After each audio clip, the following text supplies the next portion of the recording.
So Science Term 3, Our Environment, 5th Standard. So in this lesson we are going to learn about what is farming and poultry farming, dairy farming, apiculture, man-use and vermicompost. So what is farming? Farming is the activity of growing crops and raising livestock. It is a part of agriculture. So what is ஃபார்மிங்னா என்ன அப்படின்னு பார்த்தீங்கன்னா வெறும் விவசாயம் மட்டும் பண்ணலை, கூட வந்து பண்ணையில் ஆடு வளர்த்தல், மாடு வளர்த்தல், கோழி வளர்த்தல் இவை அனைத்தையும் சேர்ந்து இருப்பது தான் வந்து ஃபார்மிங் அப்படின்னு சொல்கிறாங்க. பயிரையும் அங்கே வந்து பயிரும் நடுறாங்க, அதே நேரத்துக்கு நம்ம வந்து விவசாய நிலத்தில் பயிரும் ஒரு பக்கம், கோழி வளர்ப்பு, ஆடு வளர்ப்பும் அங்கே எல்லாமே சேர்ந்து செய்கிறது தான் வந்து farming.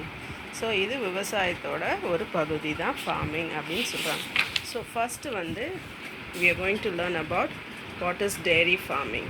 So dairy farming is a type of agriculture that focus on extraction of milk and preparation of various milk products. So dairy farmingனா என்ன? அது ஒரு விவசாயத்தோட ஒரு பகுதி தான். அதில் வந்து பண்ணையில் மாடுகள் வந்து நிறைய வளர்ப்பாங்க. பசுக்கள், எருமை போன்றவற்றெல்லாம் என்ன செய்வாங்க, வளர்ப்பாங்க. அதுக்கிட்டேருந்து வரக்கூடிய பால், அப்புறம் வெண்ணெய், சீஸ், பட்டர், தயிர், இது எல்லாமே வந்து என்ன செய்கிறாங்க, வந்து விற்கிறதுக்கு கமர்ஷியலாக அது வந்து யூஸ் பண்ணிக்கிறாங்க. ஸோ டேரி ப்ராடக்ட்ஸாக அது வந்து உருவாக்கி நம்ம வந்து கடைகளில் வந்து விற்பனை செய்ய உதவுது. So district livestock farm in Hosur, Krishnagiri district at Tamil Nadu is the biggest cattle farm in Asia. ஏஷியாவிலே மிகப்பெரிய டிஸ்ட்ரிக்ட் லைவ்ஸ்டாக் ஃபார்ம்னா அது வந்து தமிழ்நாட்டில் இருக்கிற ஹோசூரில் இருக்கிறது தான். So this is the biggest கேட்டில் ஃபார்ம். ஸோ எவ்வளோ ஏக்கரால் இருக்குன்னா 1641 ஏக்கர்ஸில் இருக்குது. ஸோ டேரி ஃபார்மிங்கில் வேறு என்னென்ன அனிமல்ஸ் எல்லாம் நம்ம வளர்க்கலாம்? ஒன்லி கவ் மட்டும்தானா, இல்லை பஃபலோ மட்டும்தானா? இல்லை, நம்ம அதில் வந்து கோட், ஷீப், கேமல்ஸ் இதெல்லாமே வந்து என்ன செய்யலாம், வளர்க்கலாம். நெக்ஸ்ட்டு கேட்டில் ப்ரீட்ஸ். ஸோ இந்தியாவை பொறுத்த வரைக்கும் ஹவு மெனி கேட்டில் ப்ரீட்ஸ் ஆர் தேர்னா 26 கேட்டில் ப்ரீட்ஸ் வந்து இருக்குது இன் இந்தியா. ஸோ இதை எதுக்காகலாம் பயன்படுத்துகிறாங்க இந்த கேட்டில் ப்ரீட்ஸ்? ஸோ இவங்க தான் என்னது, கேட்டில் ப்ரீட்ஸ். ஸோ இந்த கேட்டில் வந்து எதுக்கெலாம் பயன்படுத்துகிறாங்க அப்படின்னா ஃபார் மில்க். இதுக்கிட்டேருந்து மில்க் எடுக்கிறாங்க, அக்ரிகல்ச்சுரல் ஒர்க். ஸோ விவசாய நிலத்தில் வந்து உழுவுறதுக்கு, நிலத்தை உழுவோம் இல்லையா, அதுக்கும் வந்து பயன்படுத்திக்கிறாங்க. அதே மாதிரி டிரான்ஸ்போர்ட்டேஷன், மாட்டு வண்டி, அப்புறம் வேறு சில வேலைகளுக்காகவும் இது என்ன செய்கிறாங்க, வளர்க்குறாங்க. ஸோ இந்தியாவில் இருக்கிறது கேட்டில் ப்ரீட்ஸ் டைப் பார்த்திங்கன்னா 26 இருக்குன்னு படித்தோம். அதில் மெயின் கேட்டில் ப்ரீட்ஸ் வந்து கிர், சஹிவால், ரெட் சிந்தி, Kangeyam and Ongole are some of the cattle breeds found in India. So cattle breeds found in different states of India are given in the table. So இதுதான் கிர், மால்வி, நகரி, சஹிவால், ரெட் சிந்தி, Ongole. So இங்கே அந்த டேப்லர் காலமில் கிர், ஸோ எந்த ஸ்டேட்டில் கிர் அப்படின்ற வகையான கேட்டில் வளர்க்குறாங்கன்னு பார்த்தா Gujarat. So it is Gujarat and Rajasthan. And சஹிவால் வந்து பஞ்சாப், ஹரியானா, உத்தரப்பிரதேஷ். நெக்ஸ்ட் ரெட் சிந்தி ஆந்திரா, மால்வி ராஜஸ்தான், மத்திய பிரதேஷ். நகரி ஹரியானா, உத்தரப்பிரதேஷ், ராஜஸ்தான். காங்கேயம் மாடு வந்து தமிழ்நாடு. ஓங்கோலும் ஃபேமஸ் தான், அங்கே ஆந்திர பிரதேஷ். ஸோ இது நம்ம வந்து தெரிஞ்சிக்க வேண்டிய ஒரு விஷயம். Next, India has the largest number of livestock in the world, holding 281 million. In 2008, our country housed the second largest number of cattle in the world with 175 million. So நம்ம நாடு வந்து இந்த கேட்டில் ப்ரீடிங்கில் வந்து எத்தனாவது இடத்துல இருக்குது பார்த்தீங்கன்னா இரண்டாவது உலகத்திலேயே இரண்டாவது இடத்துல இருக்குது 2008 அப்படின்னு சொல்கிறாங்க. ஸோ எவ்வளோ வகையான கால்நடைகள் நம்மக்கிட்ட இருக்குதுன்னு பார்த்தீங்கன்னா 175 million. So next we are going to learn about the buffaloes. So buffaloes, இவங்க வந்து 7 breeds of buffaloes are there. 7 breeds of buffaloes. So buffalo வந்து நிறைய வந்து பால் தரும். Produce more amount of milk than cows. So இந்த கவுஸை விட இந்த buffaloes வந்து நமக்கு நிறைய அமௌண்ட் ஆஃப் மில்க் வந்து கொடுக்குது. ஸோ பஃபலோ மில்க் வந்து மோர் நியூட்ரியன் தென் கவுஸ் மில்க். கவு மில்கை விட இதில் வந்து ஊட்டச்சத்து அதிகம் இருக்குது. ஸோ என்னென்ன வகையான மாடுகள் எருமை மாடுகள் இருக்குன்னா முர்ரா, ஜாஃப்ரபாடி, படாவாரி அண்ட் சுதி R the buffalo breeds that are found in India. So India is the largest buffalo milk producer in the world. Some of the buffalo breeds found in our country, so the Jafrabadi, Surdi, Nagpuri, Murrah, Badavari, Mahasana. So next, white revolution. So namakku erkanave white revolution na it is milk. So white revolution in India was launched in 1970 to make India self-dependent in milk production. Dr. Varghese Kurian is called the father of white revolution. So who is called the father of white revolution? Varghese Kurian. So white revolution means it is milk production. So feeding, cattle ku நம்ம என்னென்னலாம் கொடுப்போம்? Cattle needs nutritious food in order to be healthy and to produce high milk. நமக்கு அது வந்து பால் தரணும்னா அதுக்கு ஊட்டச்சத்து மிக்க உணவு தான் நம்ம வந்து கொடுக்கணும். ஸோ அதுக்கு என்னென்னலாம் கொடுக்குறாங்க? roughage and concentrates.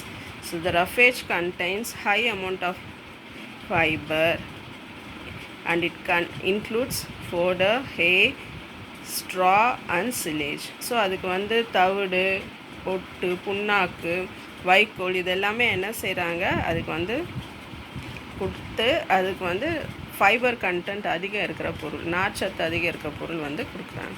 ஸோ அது மட்டும் இல்லாமல் concentrates includes broken grams, cereals, millets, rice polish, cotton seeds and oil cakes. So பருத்தி கொட்டை, புண்ணாக்கு, அப்புறம் வந்து அரிசி, பருப்பு, இவை அனைத்துமும் தானியங்களும் அதுக்கு வந்து ஃபீட் பண்ணுறாங்க.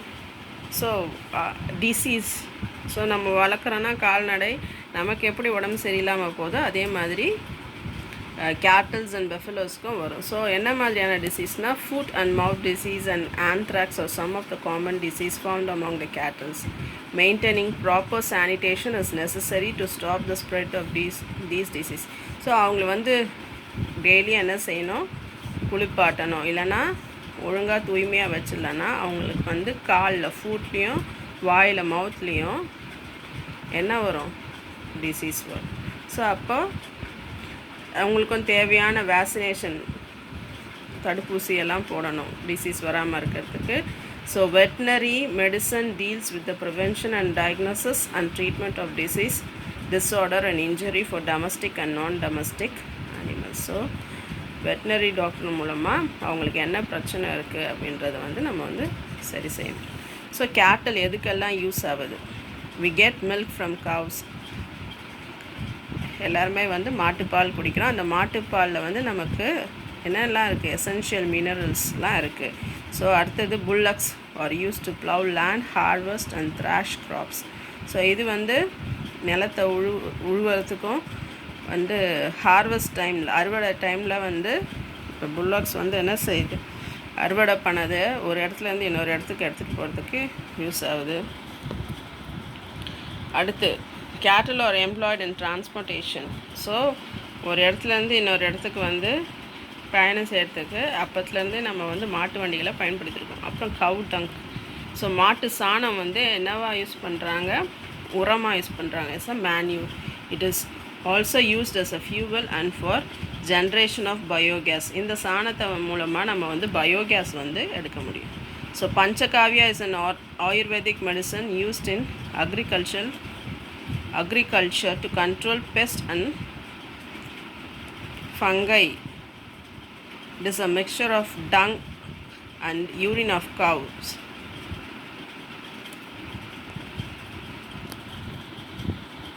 ஸோ இந்த பஞ்சகாவியான்றது என்னென்னலாம் மிக்சர்னு பார்த்தா மாட்டு சாணம், மாட்டோட யூரின், ஹோமியம், அப்புறம் ஃப்ரெஷ் மில்க், பால், தயிர், ஜாகரி, வெல்லம் அண்ட் கீ, இதெல்லாம் சேர்ந்தது தான் அந்த ஆயுர்வேதிக் மெடிசன் பஞ்சகாவியா.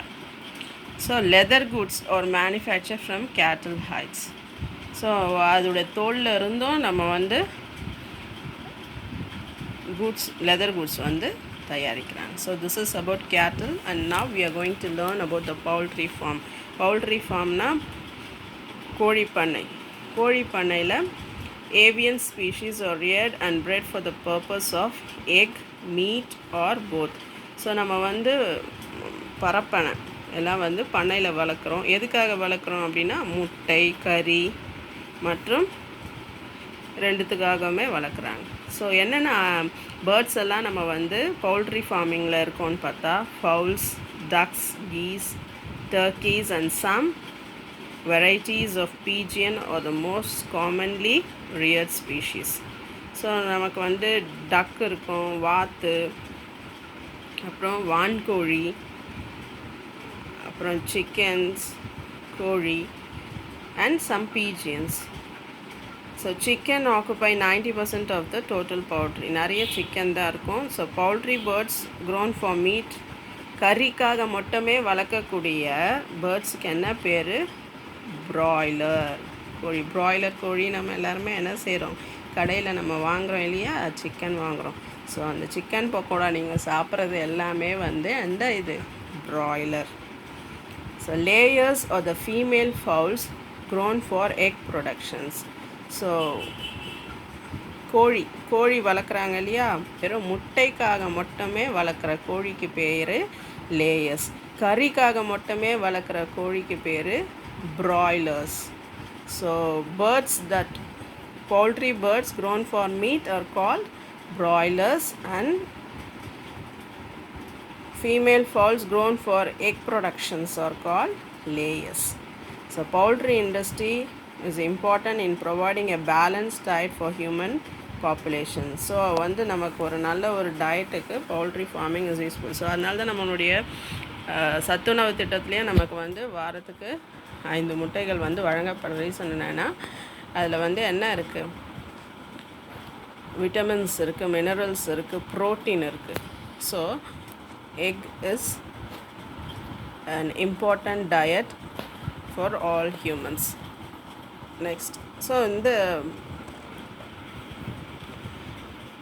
என்னென்ன ப்ரீட்ஸ் இருக்குதுன்னு பார்க்கலாம். There are more than 100 breeds of fowls. Fowls are classified on the basis of the utility to man. So எப்படியெல்லாம் வந்து அந்த ப்ரீட்ஸ் நம்ம பிரிக்கிறோன்னா meat type, egg type and dual type. மீட்டுக்காக வளர்க்கக்கூடிய கோழிகள் என்ன, முட்டைக்காக வளர்க்கக்கூடிய கோழிகள், அதுக்கப்புறம் ரெண்டுத்துக்காகவே வளர்க்கக்கூடியது. ஸோ என்னென்ன டைப் ஆஃப் ப்ரீட்ஸ் இருக்குன்னு பார்த்தா Aseel, Chittagong, Ghagus, Busra, Brahma and Cochin are some of the breeds found in our country. So these are the types: Gagus, Cochin, Brahma, Broiler, Chittagong, Plymouth, Hassel, Kadaknath. So these are some of the varieties of breeds. So India ranks 5th in poultry production in the world. White Leghorn is the most egg yielding breed in the world. So உலகத்திலேயே முட்டைக்காக வளர்க்கப்படும் அந்த கோழி பேர் என்ன? White Leghorn.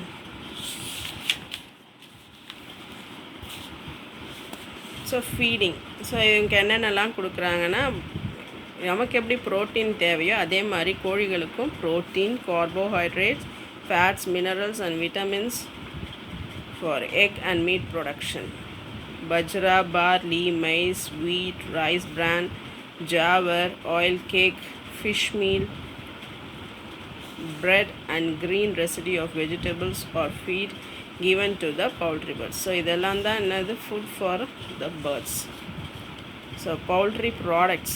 So poultry products என்னென்னலாம் நம்ம வந்து அதுலேருந்து கிடைக்கும்னா நமக்கு எக் கிடைக்கும், meet and manure are the three main benefits we get from them. So எக்கில் என்னென்னலாம் இருக்குது? Egg contains minerals like calcium, phosphorus and sodium and vitamins like B1, B2 and D. Nutritious content of egg is எக்கில் என்னென்னலாம் இருக்குது பாருங்கள். Water 66%, protein 21%, fat 9% and mineral 3.5%. So this is the main thing that you should know about. And disease in birds. So poultry disease. So poultry birds are affected by virus, suffer from fever and diarrhea. So இப்போ கூட நமக்கு வந்து பறவை காய்ச்சல் வந்ததுன்னு நம்ம சொல்கிறோம் இல்லையா. So the bird flu or bird fever, அந்த வைரஸ் மூலமாக அவங்களுக்கும் ஃபீவர் அண்ட் டயரியா வரும். Fowl cholera is caused in them by bacteria மூலமாக அவங்களுக்கு வந்து காலரா வருது. Over exposure to wet and cold condition causes cramps in poultry birds. Poultry birds are affected by internal parasites like roundworms and tapeworms. So ரொம்ப குளிரும் ரொம்ப ஈரமாக இருந்தாலும் அவங்க வந்து அப்படியே ஒரு மாதிரி வறட்சி போயிருப்பாங்க. அதே மாதிரி பவுல்ட்ரி பேர்ட்ஸ் கிட்ட வந்து எப்படி இந்த ஒட்டுண்ணிங்கெல்லாம் இருக்குமோ அது மாதிரி வந்து அது மேலே ரவுண்ட் வார்ம்ஸ், டேப் வார்ம்ஸும் வந்து இருக்குன்றாங்க. ஸோ இதெல்லாம் வந்து இன்டர்னல் பேரசைட்ஸ். உடம்புக்குள்ளே வந்து ரவுண்ட் வார்ம், டேப் வார்ம் இருக்கும். எக்ஸ்டர்னல் வெளிப்புறத்தில் வந்து அவங்களுக்கு ஃப்ளீஸ், லைஸ், டிக்ஸ், சின்ன சின்னதாக அந்த உண்ணி மாதிரி சொல்லுவோம் இல்லையா, இல்லை பேன் மாதிரி இருக்கும், அதெல்லாம் வந்து மேல்புறமாக இருக்கும். ஸோ இதெல்லாம் தான் பேர்ட்ஸை வந்து அஃபெக்ட் பண்ணுறது. So how to manage poultry birds need clean environment. நம்ம ஒரு கோழி பண்ணை வளர்க்குறோன்னா அது வந்து சுத்தமாக இருக்கணும், எந்த நோய் இல்லாமல் இருக்கணும். பறவைக்கு ஒரு கோழிக்கு நோய் வந்தால் கூட எல்லா கோழிக்கும் அது ஈஸியாக பரவிடும். So poultry houses should be clean and disinfected. So கிருமி நாசினி எல்லாம் இது பண்ணி எந்த சின்னதாக அது நோய் வராமல் பார்த்துக்கணும். It should have windows for ventilation. So காற்றோட்டமாக இருக்கணும். லைட் வந்து ரொம்ப ரொம்ப முக்கியம். High egg production. ஸோ முட்டை இடம் கோழி இருக்கிற இடத்துல லைட் ரொம்ப ரொம்ப முக்கியம். Poultry birds need clean and fresh water. So வாட்டரும் க்ளீனாக இருக்கணும், நல்ல தண்ணி தான் இருக்கணும். அப்பப்போ அவங்களுக்கும் வேக்சினேஷன், தடுப்பூசி போட்டு நோய் வராமல் காக்கணும். So this are the things that should be followed in poultry management. Next we are going to learn about apiculture. Apiculture na enna? Rearing of honey bee for honey is known as apiculture. It is also called beekeeping. So Theni வளர்ப்புக்கு பேர் தான் apiculture. So நம்ம வந்து மரத்தில் இயற்கையாக தேன் வந்து கூடு கட்டி வளர்க்குறது வேறு, நம்ம வந்து பெட்டி மாதிரி வச்சும் தேனி வளர்ப்பு நிறைய இடத்துல நடந்துகிட்ருக்கு. ஸோ ஹனி பீலேயும் வந்து நமக்கு வந்து என்னென்னலாம் இட்ஸ் அ மெடிசினல் வேல்யூ. அதுக்கிட்டேருந்து நமக்கு நிறையா மெடிசினல் வேல்யூஸ் இருக்குது. முன்னெல்லாம் ஃபாரஸ்ட்டில் தான் போய் என்ன செய்யணும், ஹனியெல்லாம் எடுத்துகிட்டு வரணும். இப்போ நம்ம வீட்லேயே ஃபார்மர்ஸ் வந்து அவங்க ஃபார்ம்லேயே வந்து வளர்க்குறாங்க. So bee keeping is a profitable rural-based industry. Honey bees are social insects. The nest of honey bee is called beehive. அது தேன் கூடுன்னு சொல்லுவோம்ல, அதுதான் என்னது beehive. They live in colonies. எல்லாம் ஒரு கூட்டமாக இருப்பாங்க. அதில் வந்து யார் யார் என்னென்ன வேலை செய்யணும் அப்படின்றது இருக்குது. ஸோ என்னென்ன டைப் ஆஃப் ஹனி பீஸ் இருக்குதுன்னு பார்த்தீங்கன்னா, குவீன் பீ இருக்கிறதுல குவீன் பீ தான் ராணி தேனின்னு சொல்லுவோம். அவங்க தான் largest member of the bee colony. ஒரே ஒரு குயின் பீ மட்டும்தான் ஒரு தேன் கூட்டில் இருக்கும். ஸோ அதோட வேலை குட்டி போடுறது தான், முட்டை இடுறது தான் இல்லையா. முட்டை பொறிச்சு வைக்கும். அப்புறம் ஒரு அட் அ டைம் எவ்வளோ போடும், it lays about 2000 eggs per day. ஒரு நாளைக்கு 2000 முட்டை வந்து போடணும். ஸோ அவங்களுடைய வாழ்நாள் ஒரு ராணி தேனி எவ்வளோ நாளைக்கு இருக்கும்னு பார்த்தா 3 to 4 years. எவ்வளோ வருஷத்துக்கு இருக்கும்னா 3 to 4 years இருக்கும். ஸோ திஸ் இஸ் ராணி தேனி, குயின் பீ. ஸோ ஒரு பீ ஹைவில் ஒரு தேன் கூட்டில் ஒரே ஒரு ராணி தேனி மட்டும்தான் இருக்கும். நெக்ஸ்ட் ட்ரோன்ஸ் வந்து ஆண் தேனி தான் நம்ம வந்து ட்ரோன்ஸ் சொல்லுவோம். அவங்க வந்து fertile males. They develop from unfertilized eggs. They are larger than the worker and smaller than the queen bee. So queen பீயை விட சின்னதாக தான் இருக்கும். Their main function is to fertilize the eggs produce by the queen. So அது வந்து ட்ரோனோட வேலை என்னென்னா அந்த முட்டையை வந்து ஃபர்டிலைஸ் பண்ணுற, அதுலேருந்து வெளிவர வைக்கிறது தான் அதோட வேலை. So they also help in maintenance of high temperature. So அதுலேருந்து என்ன பண்ணணும், பீ ஹைவோட டெம்பரேச்சர், அதுக்குள்ளே இருக்க பீ ஹைவ்க்குள்ளே இருக்கிற ஒரு குறிப்பிட்ட டெம்பரேச்சரை வந்து மெயின்டைன் பண்ணிகிட்டே இருக்க உதவும். The number of drones in a colony amounts to hundreds. So ஒரு பீ ஹைவ்க்குள்ளே எவ்வளோ ட்ரோன்ஸ் இருக்குன்னா ஹண்ட்ரட்ஸ் to thousands இருக்கும். ஸோ இவங்களோட லைஃப் ஸ்பேன் பார்த்திங்கன்னா 57 days தான் இருக்கும். வேறஸ் குயின் பீ பார்த்திங்கன்னா 3 to 4 years. ட்ரோன் வந்து அது முட்டையிலேருந்து அது பொரிக்கிறதுக்கு மட்டும்தான் fertilized egg. They develop from unfertilized egg. Fertilize the eggs மட்டும்தான் வந்து யூஸ் பண்ணுவாங்க. அந்த முட்டையிலேருந்து பீஸ் வந்து வர வைக்கிறதுக்கு உதவியாக இருக்குது. அதுக்கு வரைக்கும் அந்த 57 daysக்கு அப்புறம் இவங்க வந்து இருக்க மாட்டாங்க, இறந்துருவாங்க. ஸோ ஒர்க்கர் பீ தான் இங்கே பயங்கரமாக வேலை செய்கிறதே. ஒர்க்கர் பீ தான். இதுதான் என்ன பண்ணும், வேலைக்கார தேனின்னு சொல்லுவோம். So these are sterile female bees and the smallest member of the colony. These bees are very active. Their function is to collect honey, look after the young ones, clean the comb, defend the hive and maintain the temperature of the beehive. So இவங்க வந்து எவ்வளோ நாளைக்கு இருப்பாங்கன்னா 6 வாரம் மட்டும்தான் இருப்பாங்க. So இவங்களும் 1.5 மாதத்துக்குள்ளேயே இறந்துருவாங்க. So 6 weeksனால் 1.5 மாதம், 1.5 months. ஸோ இவங்களோட வேலை என்ன அப்படின்னா, இருக்கிறதுலே ரொம்ப சின்னது வேலைக்கார தேனி, ஒர்க்கர் பீ தான். ஸோ இவங்க வந்து போய் பூக்கள்லேருந்து தேன் கலெக்ட் பண்ணி அந்த ஹனி கோம்பில் எடுத்துன்னு வந்து வைப்பாங்க. அதே மாதிரி அதை க்ளீனாக வச்சுப்பாங்க. இவங்களும் டெம்பரேச்சர், அந்த பீக்குள்ளே எவ்வளோ டெம்பரேச்சர் இருக்கணுமோ அது மெயின்டைன் பண்ணுறதும் இவங்க தான். ஸோ இவங்க எவ்வளோ நாளைக்கு இருப்பாங்கன்னா 6 weeks. ஸோ ஹனி வந்து is a sweet, viscous, edible natural food. So இதில் என்னென்னலாம் இருக்குது ஹனியில் பார்த்தா, it contains proteins, free amino acids, vitamins and minerals like calcium, iron, phosphorus and manganese.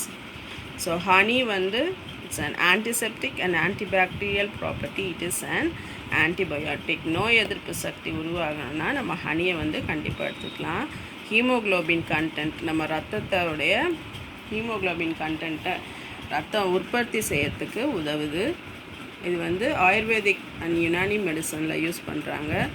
So cough, gold, fever வந்துச்சு, இல்லைன்னா வறண்ட தொண்டை இருந்தால் கூட நம்ம ஹனியை வந்து எடுத்துக்கலாம் for cold, fever, cough. It enhance digestion and appetite.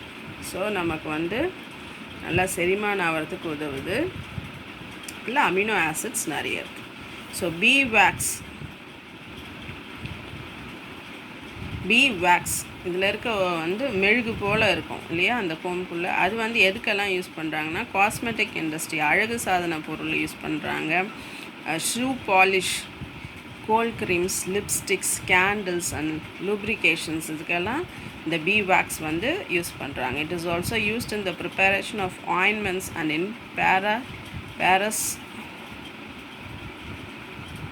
parasitical industry. So ஆயின்மெண்ட்ஸுக்கும் அப்புறம் வந்து ஃபார்மசி இண்டஸ்ட்ரியிலையும் வந்து மருந்து தயாரிப்புலையும் இந்த பீ வேக்ஸ் வந்து யூஸ் பண்ணுறோம். So this is the uses of bee. So bee liquid கோல்டுன்றாங்க. எதை? Honey. It is called as liquid gold. இதுக்கு நேச்சுரல் ஸ்வீட், நம்ம சுகரோட ஸ்வீட் விட இது வந்து நேச்சுரல் ஸ்வீட். நம்ம சுகர் வந்து நம்ம கரும்பில் இருந்து எக்ஸ்ட்ராக்ட் பண்ணுறோம். ஸோ பட் ஹனிக்கு வந்து ஸ்வீட்னஸ் நேச்சுரலாகவே இருக்குது. So it's a liquid gold and natural sweet. So next we are going to learn about manure. Manure is an organic matter used as fertilizer. It is mostly derived from animals and plants residue. It increases the fertility of the soil by adding nutrients such as nitrogen, phosphorus and potassium. It is a natural form of fertilizer and it is cheaper. So manure na எரு. So அந்த எரு வந்து நமக்கு வந்து உரம், எருன்னு சொல்லலாம், இல்லை உரம்னு சொல்லலாம். எரு எதுலேருந்து வருதுன்னா பிளான்ட்ஸ் அண்ட் அனிமல்ஸோட வேஸ்ட் தான் அது வந்து. ஸோ இதில் என்னென்னலாம் இருக்குது? நைட்ரஜன், பாஸ்பரஸ், பொட்டாசியம் இருக்குது. ஸோ இது ஒரு இயற்கை எருவாக நம்ம வந்து பயன்படுத்தலாம். ஸோ டைப்ஸ் ஆஃப் மேன்யூர், எத்தனை வகையான மேன்யூர் இருக்குன்னா animal manure, green manure and compost manure. Animal மேன்யூர்னால் என்ன? நம்ம வந்து பண்ணையில் கோழி பண்ணை, மாட்டு பண்ணை, ஆட்டு பண்ணையிலலாம் பார்த்திங்கன்னா, ஆட்டு கொட்டகையெல்லாம் பார்த்திங்கன்னா அதோடைய டங்க், சாணமோ அதோட யூரினோ கலந்து இருக்கு இல்லையா? ஸோ இது வந்து செடிகளுக்கு நம்ம வந்து உரமாக பயன்படுத்தலாம். ஸோ அதை வந்து காய வச்சு உரமாக நம்ம என்ன செய்கிறாங்க, செடிகள் வளர்ப்புக்கு யூஸ் பண்ணுறாங்க. ஸோ அதில் வந்து நைட்ரஜன், பாஸ்பரஸ் அண்ட் பொட்டாசியம் அதிகமாக இருக்கிறதுனால இது வந்து சாயிலோட கண்டென்ட், மண்ணோட வளத்தை வந்து இன்க்ரீஸ் பண்ணவும், தண்ணியை நல்லா உறிஞ்சக்கூடிய, தண்ணியை தக்க வச்சு கொள்ளக்கூடிய தன்மை வந்து இந்த அனிமல் மேன்யூருக்கு இருக்குது.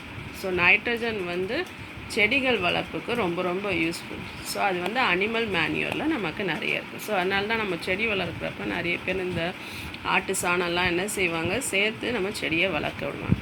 Next green manure. So green manure is obtained by decomposition of green leaves. So green லீவ்ஸை வந்து அந்த செடி காஞ்ச இலையெல்லாம் என்ன பண்ணுவோம், அப்படியே தானாகவே கொஞ்ச நாள் பார்த்திங்கன்னா சாயிலிருந்து மக்கி போயிடும் இல்லையா? ஸோ அந்த மக்கிறது தான் வந்து உரமாக வந்து பயன்படுத்துகிறாங்க. ஸோ அதில் வந்து சின்ன சின்ன செடிகள், புதர் செடிகள், இல்லைன்னா வந்து பிரான்ச்சஸ், இது எல்லாமே வந்து என்ன செய்கிறாங்க, மக்க விட்டு அதில் மூலமாக நம்ம வந்து க்ரீன் மேன்யூர் வந்து தயாரிக்கும். இது என்ன பண்ணுது, fix nitrogen in the root of the plants. So இது வந்து பிளான்டோடைய ரூட்டில் நைட்ரஜன் வந்து கொடுக்குது. ஸோ இது மூலமாக செடி வளர்கிறதுக்கு யூஸ்ஃபுல்லாக இருக்கும். And also prevention of soil erosion, மண் சரிவு தடுக்கவும் உதவுது. Next compost. ஸோ காம்போஸ்ட் என்னென்னா decomposition of organic matter like crop residue, animal waste and food waste. So பயிர்லேருந்து நமக்கு கிடைக்கக்கூடிய, பிளான்ட்ஸ்லேருந்து கிடைக்கக்கூடிய வேஸ்ட், ப்ளஸ் இலைகள், தழைகள், கிளைகள், இது எல்லாமே என்ன செய்கிறோம், மக்க வைக்கிறது. அப்புறம் animal waste and food waste, சாப்பாடு முதற்கொண்டு எல்லாமே அதோட ஒன்றா சேர்த்து கலக்கிறாங்க. இது மூலமாக பாக்டீரியா அண்ட் ஃபங்கை உருவாகும். So these microorganisms break down organic matter into simple substance.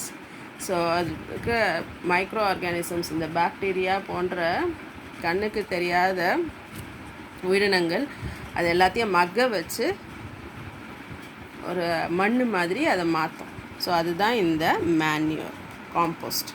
So இதுதான் அனிமல் மேன்யூர், இது க்ரீன் மேன்யூர் செடி உரம், செடியிலேருந்து கிடைக்கக்கூடிய உரம், இது வந்து காம்போஸ்ட். ஸோ இதுதான் வந்து அனிமலோடைய வேஸ்ட்டு, பிளான்ட்டோட வேஸ்ட்டு, நம்ம சாப்பிட்ற ஃபுட் வேஸ்ட் எல்லாமே சேர்ந்து ஒன்றா சேர்ந்து பாக்டீரியா அண்ட் ஃபங்கை மூலமாக ஒரு காம்ப்ளெக்ஸ் சப்ஸ்டன்சஸ் வந்து பிரேக் பண்ணி நமக்கு ஒரு சிம்பிள் சப்ஸ்டன்சஸாக மாற்றுது. So this is compost. So இதுதான் 3 டைப்ஸ் ஆஃப் மேன்யூர். அதுக்கப்புறம் வேர்மி காம்போஸ்ட். ஸோ வேர்மி காம்போஸ்ட்னால் என்ன? ஸோ ஒரு ஆர்கானிக் வேஸ்ட்டில் வந்து இலைகள், தழை இதெல்லாம் வந்து மரக்கட்டை எல்லாமே என்ன செய்யும், மக வச்சு அது கூட எப்படி மக வைக்கிறோம், கூட வந்து எர்த் வார்ம்ஸ் மண்புழுக்கள் போடுறப்போ அது என்ன செய்யுது, இது எல்லாத்தையும் மக வச்சு நல்ல ஒரு உரமாக வந்து மண்புழு உரமாக நமக்கு மாற்றுது. அதுதான் vermi culture. Vermiculture or vermicomposting is a method of transforming organic waste such as waste paper, leaves, pieces of woods, etc. into a rich fertilizer, nutrient-rich fertilizer using earthworms. So இது மூலமாக இது ஒரு இயற்கை உரம் அப்படின்னலாம். ஸோ இதுதான் அதுக்குள்ளே நிறைய மண்புழுகள் இருந்து அது என்ன செய்யும், அந்த சாயிலை வந்து ஒரு நியூட்ரியன்ட் நல்ல ஒரு வளமான சாயிலாக மாற்ற உதவுது. ஸோ அதில் என்னென்னலாம் வந்து மக வைக்குதுன்னு பார்த்தீங்கன்னா, க்ராப் ரெசிடியூ, வைக்கோல், அந்த தவிடு, டீ வேஸ்ட், டொபாக்கோ வேஸ்ட் எல்லாமே, இது எல்லாமே fruit and vegetable waste, animal waste like cow dung, poultry droppings and droppings of goat and sheep. So இதுதான் வந்து வேர்மி காம்போஸ்ட். எல்லாமே ஒன்றா சேர்ந்து கலக்கி அதில் கூட மண்புழு போடுறப்போ அது இது எல்லாத்தையும் அங்கே சாப்பிட்டு மக்க வைக்கும். So advantages of vermicompost. Produces vermicompost மூலமாக essential nutrients such as nitrogen, potassium, phosphorus for plant growth. So நமக்கு நைட்ரஜன், பொட்டாசியம் அண்ட் பாஸ்பரஸ் வந்து கிடைக்கிது. It improves the water holding capacity of the soil and prevents soil erosion. So தண்ணியை தக்க வச்சுக்கும், மண்ணரிப்பை தடுக்குது, plants க்ரோத்துக்கு உதவுது. It enhances plant growth, suppresses disease in plants, increases porosity and improves water retention and aeration. ஸோ பிளான்ட் க்ரோத்துக்கு உதவுது. அதே மாதிரி பிளான்ட்ஸ் கிட்ட இருக்கிற டிசீஸ் எல்லாம் வந்து குறைக்கும். என்ன டிசீஸ் வரும்னா, இந்த வெள்ளையாக ஃபங்கல் அட்டாக் மாதிரி இருக்கும் பிளான்ட்ஸில், இல்லை புழுக்கள் வரும், இதெல்லாம் வந்து அது குறைக்க செய்யும். ஸோ இன்க்ரீசஸ் தண்ணியுடைய எவ்வளோ தேவையான தண்ணி, அதே மாதிரி சாயிலில் வந்து காற்று நல்லா போகணும், மண் வந்து நல்லா காற்றோட்டமாக இருக்கிறதுக்கு உதவுது. பிளான்ட்ஸ் க்ரோத்துக்கு ரொம்ப முக்கியமாக இருக்குது. So it reduces the need for chemical fertiliser. So vermi compost இருந்துச்சுன்னா நமக்கு கெமிக்கல் ஃபர்டிலைசர்ஸ்லாம்